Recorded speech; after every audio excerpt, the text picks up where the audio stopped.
po si Sky at ngayon po ay kasama ko po ang isa sa atleta na pinagmamalaki sa aming bayan ng Alitagtag, Jari B. Castillo. Ako po si Jari Castillo, 15 years old, nag-aaral sa Alitagtag National High School. Grade 4 po ako nagsimula sa paglalaro.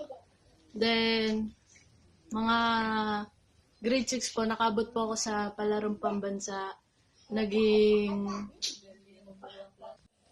representative po ako ng Calabarzon noong 2017 sa palarong pambansa. Then, masaya po yung mga naging experience po namin sa nakarating po ako sa malayong lugar, sa Antique po, sa Visayas.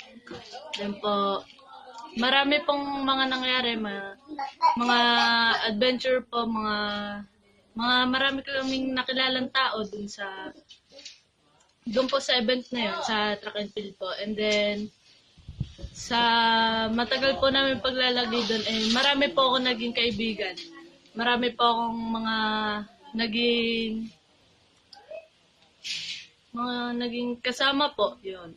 Then, sa mga sumunod pong taon, nung grade 7 po ako naging representative naman po ako ng Batangas sa Istakaa po, yun. Lamang po. Ate Jaja, anong advice mo sa mga gusto maging player kagaya mo? Ang ma-advise ko lang sa kanila never give up on your dreams. Makinig lagi kay coach, magdasal bago maglaro, and then mag-exercise lang lagi. Yun lang po. Thank you. Thank you, Ate Jaja.